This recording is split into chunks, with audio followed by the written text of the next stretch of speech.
എല്ലാ കൊച്ചു കൂട്ടുകാർക്കും കീഴ്ക്കൂടിന്റെ ഇന്നത്തെ എപ്പിസോഡിലേക്ക് സ്വാഗതം. ഈ ആഴ്ചത്തെ സ്പെഷ്യൽ ഡേയ്സ് ഏതൊക്കെയാണെന്ന് നമുക്കൊന്ന് പരിചയപ്പെട്ടാലോ? കൂട്ടുകാരെ, ഈ ആഴ്ചയിലെ പ്രധാന ദിനമാണ് വേൾഡ് തിയേറ്റർ ഡേ. മാർച്ച് 27-നാണ് ഈ ദിനം. പുരാതന കാലം മുതൽ മനുഷ്യർ പലതരത്തിലുള്ള കലകൾ ഇഷ്ടപ്പെട്ടിരുന്നു. അതിൽ ഏറ്റവും പ്രാധാന്യം അവർ അഭിനയ കലയായ നാടകത്തിന് നൽകിയിരുന്നു. അക്കാലത്ത് ഗ്രീസിലും ഏതൻസിലും നമ്മുടെ കൊച്ചു ഭാരതത്തിലുമെല്ലാം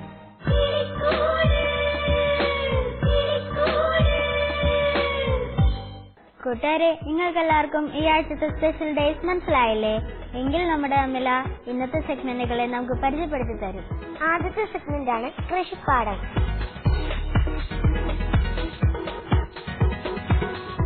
രണ്ടാമത്തെ സെഗ്മെന്റാണ് കുട്ടിപ്പാചകം.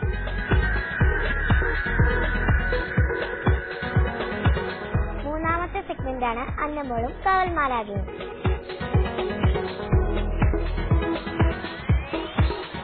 നാലാമത്തെ സെഗ്മെന്റാണ് നിറക്കുട്ട്.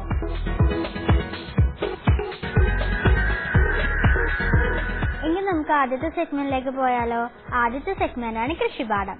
ഇന്ന് എന്തായിരിക്കും കൃഷിപാഠത്തിൽ വരാൻ പോകുന്നത്? നമുക്കൊന്ന് കണ്ടു നോക്കിയാലോ? കൃഷിപാഠം.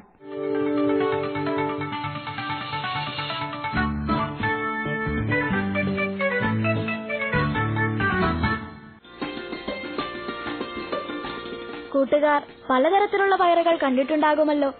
പയർവർഗത്തിൽ കുറ്റിപ്പയറായും വള്ളിപ്പയറായും പല പല ഇനങ്ങളുണ്ട്. പച്ച, വയലറ്റ്, റോസ് എന്നിങ്ങനെയുള്ള നിറഭേദങ്ങൾ പയറിലുണ്ട്. മാംസത്തിന്റെ ഗുണമുള്ള പയർ എങ്ങനെ കൃഷി ചെയ്യാമെന്ന് നമുക്കിന്ന് പഠിക്കാം. അധികം താഴ്ചയില്ലാതെ എടുത്ത തടത്തിൽ ചാണകപ്പൊടിയോ എല്ലിൻ പൊടിയോ ജൈവവളമോ വിതറി മണ്ണ് ഒന്ന് ഇളക്കി ഒരുക്കിയെടുക്കണം. ഇനി ഗ്രോ ബാഗിലോ കൂടിലോ ചാക്കിലോ ആണ് നടുന്നതെങ്കിൽ മണ്ണ് നിറച്ച് വളമിട്ട് ഒരുക്കിയെടുക്കണം. അതിനുശേഷം ഓരോ തടത്തിലും ഏകദേശം 5-6 പയറുവിത്ത് കൈവിരൽ കൊണ്ട് ചെറിയ കുഴിയുണ്ടാക്കി നടണം. ഇനി അല്പം വെള്ളം തളിച്ചു കൊടുക്കുക. ഇനിയുള്ള ദിവസങ്ങളിൽ രാവിലെയും വൈകിട്ടും തടത്തിൽ വെള്ളമൊഴിക്കണം. ഒരാഴ്ച കൊണ്ട് വിത്തിന് മുള പൊട്ടും. തളപ്പായി തുടങ്ങിയാൽ കമ്പ് കുത്തി കൊടുക്കുകയോ വലയിട്ട് പന്തൽ ഒരുക്കി കൊടുക്കുകയോ ചെയ്യാം. അധികം വൈകാതെ തന്നെ നമ്മുടെ പയർ കായ്ച്ചു തുടങ്ങും. മൂത്തുപോകുന്നതിന് മുൻപേ ഇനി നമുക്ക് പയറുകൾ പറിച്ചെടുക്കാം.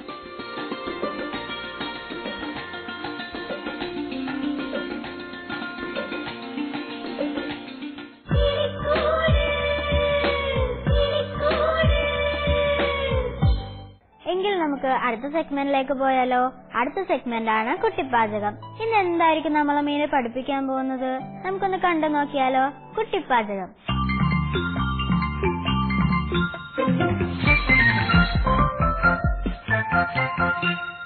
കൂട്ടുകാരെ, കുട്ടിപ്പാചകത്തിലെ ഇന്നത്തെ എപ്പിസോഡിലേക്ക് എല്ലാവർക്കും സ്വാഗതം. ഞാൻ ഇന്നിവിടെ ഉണ്ടാക്കാൻ പോകുന്നതാണ് പഴമിഠായി. കൂട്ടുകാരെ, നിങ്ങൾക്ക് മിഠായി കഴിക്കാൻ ഇഷ്ടമല്ലേ? അതെനിക്കറിയാം. നമുക്ക് ഈ പഴമിഠായിക്ക് ആവശ്യമായിട്ടുള്ള സാധനങ്ങൾ എന്തൊക്കെയാണെന്ന് നോക്കാം. പഴം 4 എണ്ണം, ശർക്കര ഉരുക്കിയത് 1/2 കപ്പ്, നെയ്യ് 1 ടേബിൾ സ്പൂൺ. ഇനി നമുക്കിത് ഉണ്ടാക്കി തുടങ്ങാം. ആദ്യമായി നമുക്ക് പഴം നന്നായിട്ട് അരച്ചെടുക്കാം.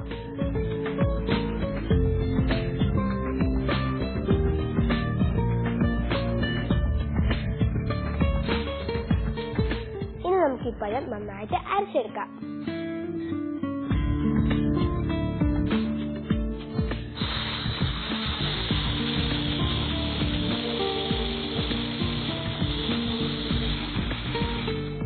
പഴം നന്നായിട്ട് അരങ്ങി കഴിഞ്ഞു. ഇനി നമുക്കിത് പാത്രത്തിലേക്ക് മാറ്റാം.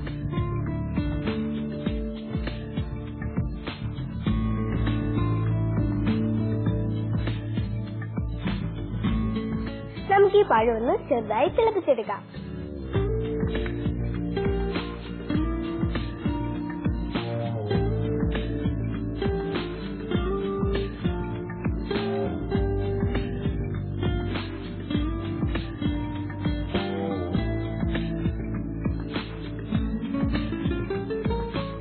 നമ്മുടെ പഴം നന്നായിട്ട് ചൂടായി കഴിഞ്ഞു. ഇനി നമുക്ക് ഇതിലേക്ക് ശർക്കര പാനി ചേർക്കാം.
പഴം നന്നായിട്ട് വരണ്ടു കഴിഞ്ഞു. ഇനി നമുക്ക് ഇതിലേക്ക് നെയ്യ് ചേർക്കാം.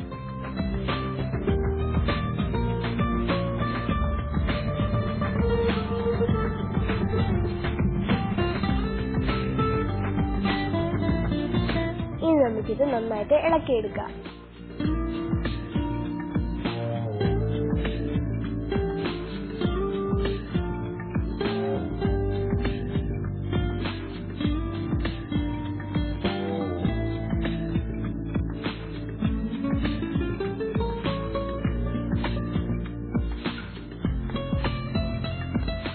നമ്മുടെ പഴമുട്ടായി റെഡിയായി കഴിഞ്ഞു.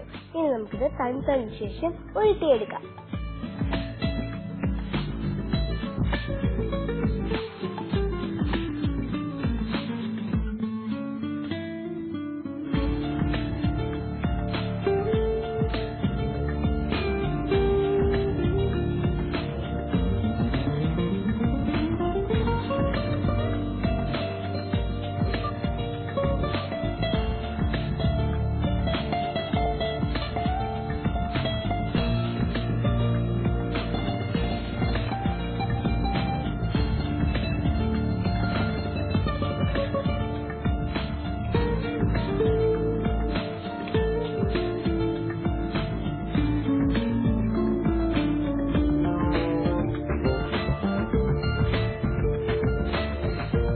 കൂട്ടുകാരെ, നിങ്ങൾ പഴമുട്ടായി ഉണ്ടാക്കാൻ പഠിച്ചില്ലേ?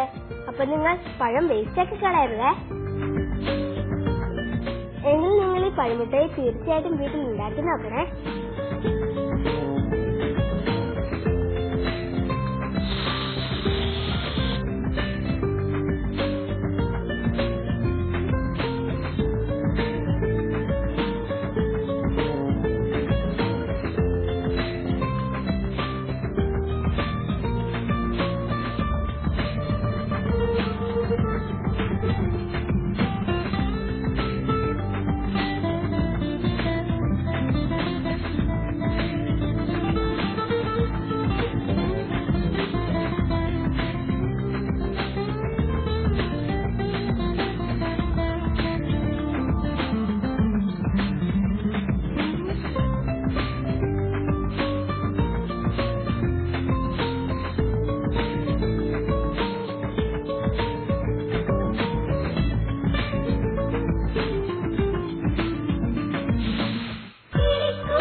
കൂട്ടുകാരെ, പഴം ഉപയോഗിച്ച് മിഠായി ഉണ്ടാക്കാൻ പറ്റുന്ന എനിക്കറിയില്ലായിരുന്നു. നിങ്ങൾക്കും അങ്ങനെ തന്നെയല്ലേ? അപ്പൊ ഞാൻ എന്തായാലും ഈ മിഠായി ഉണ്ടാക്കി നോക്കും. നിങ്ങളും ട്രൈ ചെയ്ത് നോക്കണേ. അടുത്ത സെഗ്മെന്റാണ് അന്നമോളും കാവൽമാലാകയും. കുസൃതി കുടികായ അന്നമോളുടെ സംശയം എന്തായിരിക്കും? നമുക്കൊന്ന് കണ്ടു നോക്കിയാലോ? അന്നമോളും കാവൽമാലാകയും.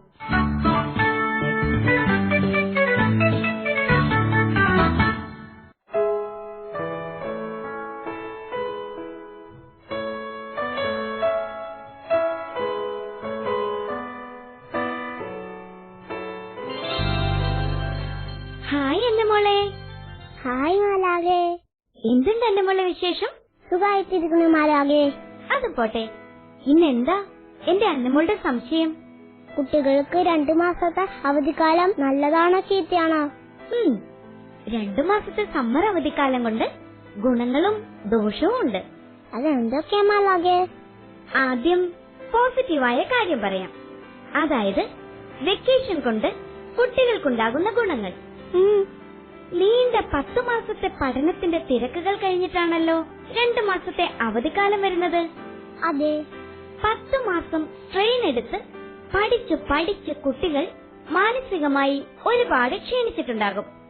അവധിക്കാലം വരുമ്പോൾ കുട്ടികൾക്ക് ഇഷ്ടമുള്ള കാര്യങ്ങൾ പഠിക്കാനും ചെയ്യാനും കളിക്കാനും കഴിയും. പലതരത്തിലുള്ള ഇൻസ്ട്രുമെന്റ്സ് വായിക്കാൻ പഠിക്കാനും അതുപോലെ കൂട്ടുകാർക്കൊപ്പം ആർത്തുല്ലസിച്ച് കളിക്കാനും കുട്ടികൾക്ക് ആ സമയത്ത് സാധിക്കും. പഠനത്തിന്റെ തിരക്കുകൾ ഇല്ലാത്തത് കാരണം കുട്ടികൾ വെക്കേഷൻ സമയത്ത് ഫ്രീ ആയിരിക്കും. ഇഷ്ടമുള്ള കാര്യങ്ങൾ മാത്രം പഠിക്കുകയും കളിക്കുകയും ഒക്കെ ചെയ്യുന്നത് കൊണ്ട് കുട്ടികൾക്ക് അവധിക്കാലത്ത് ഒരുപാട് സന്തോഷിക്കാൻ സാധിക്കും. അതുകൊണ്ട് തന്നെ കുട്ടികൾക്ക് അവധിക്കാലത്ത് നല്ല മാനസികാരോഗ്യം ലഭിക്കും. അത് കൊള്ളാലോ മാലാകെ. അവധിക്കാലത്തിന്റെ ഗുണം എന്താണെന്ന് എന്റെ അന്നമോൾക്ക് മനസ്സിലായല്ലോ? മനസ്സിലായി മാലാകെ. എങ്കിൽ ഇനി മാലാഖ നീണ്ട 2 മാസത്തെ അവധിക്കാലത്തിന്റെ ദോഷങ്ങൾ അന്നമോൾക്ക് പറഞ്ഞു തരാം. ശരി മാലാകെ. 10 മാസത്തോളം ശരിക്കും അധ്വാനിച്ചിട്ട് 2 മാസം ഒന്നും ചെയ്യാണ്ടിരിക്കുക. ഉദാഹരണം അത്ലറ്റുകളുടെയും സംഗീതജ്ഞരുടെയും അവസ്ഥ. തുടർച്ചയായി മാസങ്ങളോളം പരിശീലിച്ചിട്ട് പിന്നെ കുറെ നാൾ പരിശീലിക്കാണ്ടിരുന്നാൽ എന്താണ് സംഭവിക്കുന്നത്? അവർ മറ്റുള്ളവരെക്കാൾ പിന്നിലായി പോകില്ലേ? അതുപോലെ ജിമ്മിലൊക്കെ പോയി ഭക്ഷണം കഴിക്കാതെ വണ്ണം കുറച്ച ആള് പിന്നെ കുറച്ചുനാൾ ജിമ്മിൽ പോകാതെ നല്ല ഭക്ഷണമൊക്കെ കഴിച്ചാൽ എന്താണ് സംഭവിക്കുന്നത്? വണ്ണം വെക്കും. അതുപോലെ തന്നെയാണ് പഠനത്തിന്റെ കാര്യത്തിലും. തുടർച്ചയായി പഠിച്ചുകൊണ്ടിരുന്നിട്ട് പിന്നെ കുറച്ചുനാൾ പഠിക്കാതിരുന്നാൽ പഠിക്കാൻ മടിയായി തുടങ്ങും. സ്കൂള് തുറക്കുമ്പോൾ അവധിയുടെ ഹാങ് ഓവറിലായിരിക്കും കുട്ടികൾ. അതുകൊണ്ട് തന്നെ പഠനത്തിലേക്ക് തിരിച്ചെത്താൻ കുട്ടികൾ ഓവർ സ്ട്രെയിൻ എടുക്കേണ്ടി വരും. അത് അധ്യാപകരെയും കുട്ടികളെയും ഒരുപോലെ ബാധിക്കും. അവധിക്ക് ശേഷമിടുന്ന പരീക്ഷയേക്കാൾ അവധിക്കാലം തുടങ്ങുമ്പോഴിടുന്ന പരീക്ഷയിലാണ് കുട്ടികൾ കൂടുതൽ മാർക്ക് നേടുന്നത്. എനിക്ക് പുതിയ അറിവാ. ഇങ്ങനെ എന്തെല്ലാം കാര്യങ്ങൾ അന്നമോളിനെ അറിയാൻ കിടക്കുന്നു. എനിക്കിതൊക്കെ ഫ്രണ്ട്സിനോട് പോയി പറയണം. അതിനെന്താ, അന്നമോൾ വേഗം പോയി പറഞ്ഞോട്ടോ. ബൈ മാലാകെ. ബൈ അന്നമോളെ.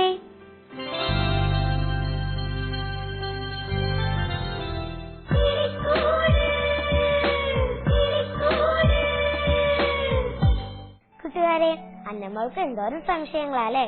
അന്നമ്മളുടെ സംശയം കാരണം നമുക്കും കുറെ കാര്യങ്ങൾ അറിയാൻ പറ്റുന്നുണ്ട് അല്ലേ? എങ്കിൽ നമുക്ക് നമ്മുടെ അടുത്ത സെഗ്മെന്റിലോട്ട് പോയാലോ? അടുത്ത സെഗ്മെന്റ് ആണ് നിറക്കൂട്ട്. കൂട്ടുകാരെ, നിങ്ങൾ എല്ലാവരും കിങ്ങിണിക്കാട്ടിലേക്ക് പോകാൻ റെഡിയല്ലേ? എങ്കിൽ നമുക്കൊന്ന് പോയിട്ട് വന്നാലോ? നിറക്കൂട്ട്.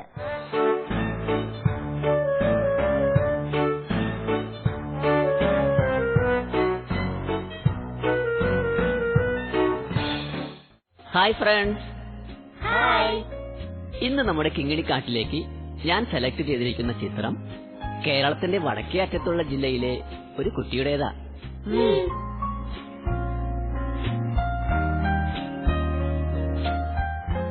ഏതാണ് കൂട്ടരെ കേരളത്തിന്റെ വടക്കേ അറ്റത്തുള്ള ആ ജില്ല? ആർക്ക് പറയാമത്? തിരക്ക് കൂട്ടല്ലേ? ശരി സിംഹരാജൻ. ഓക്കെ, ഞാൻ ചോദിക്കുന്ന ആൾ വേണം അത് പറയാൻ. സമ്മതിച്ചോ നിങ്ങൾ? ശരി, എന്റെ ചോദ്യത്തിന് ആദ്യം ഉത്തരം പറയേണ്ടത് ആരായിരിക്കും? ആരായിരിക്കും അത്? എന്നാ എലിക്കുട്ടൻ തന്നെ പറയും. ഞാനോ? അതെ, എലിക്കുട്ടൻ തന്നെ. അത് അതെന്നെ നാവിൻ തുമ്പത്തുണ്ടായിരുന്നു. ഇപ്പൊ ഞാൻ പറയാവേ. പറ്റുന്നില്ലല്ലോ സിംഹരാജൻ.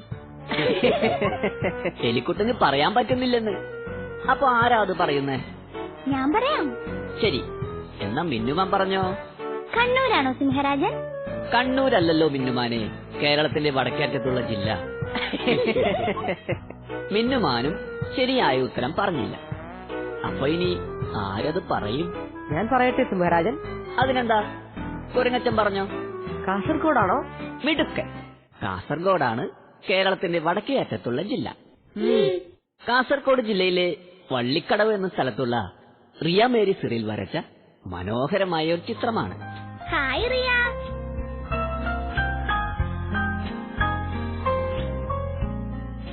ആട്ടെ, ഈ ചിത്രത്തിൽ നിങ്ങൾക്ക് എന്തൊക്കെ കാണാം? പത്രം വായിക്കുന്ന കരടിയമ്മാവൻ, മരങ്ങൾ, പുൽമേടുകൾ, ബെഞ്ച്, തൊപ്പി, അണ്ണാൻ, കുറ്റിച്ചെടികൾ, കല്ലുകൾ.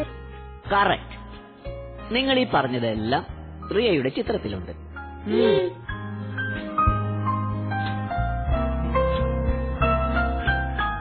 ഇനി മനോഹരമായ ഈ ചിത്രം വരയ്ക്കാൻ റിയ ഉപയോഗിച്ചിരിക്കുന്ന നിറങ്ങൾ കൂടി നിങ്ങളൊന്ന് പറഞ്ഞേ. ഇളം പച്ച, കടും പച്ച, ബ്രൗൺ, ചുമപ്പ്, വയലറ്റ്, മഞ്ഞ, റോസ്, വെളുപ്പ്, കറുപ്പ്.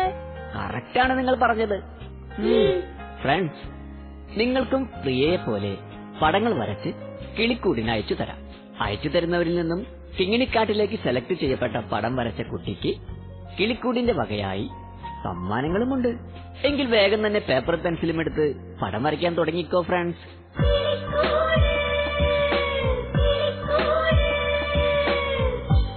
കൂട്ടുകാരെ, നിങ്ങൾക്ക് ഇതുപോലെ പടങ്ങൾ വരയ്ക്കാറെങ്കിൽ തീർച്ചയായും ഞങ്ങൾക്ക് അയച്ചു തരാം. അതിനായി ഞങ്ങളുടെ address: the producer, Kilikkoodu, divine vision, divine retreat centre, Muringoor PO, Chalakudy, pin 680309, phone 8606460033, kilikkud@gmail.com. കൂട്ടുകാരെ, നിങ്ങൾക്ക് എല്ലാവർക്കും ഇന്നത്തെ എപ്പിസോഡ് ഇഷ്ടമായില്ലേ? ഇതിലും അടിപൊളി എപ്പിസോഡുമായി ഞങ്ങൾ അടുത്ത ആഴ്ച വരും. അതുവരേക്കും ബൈ.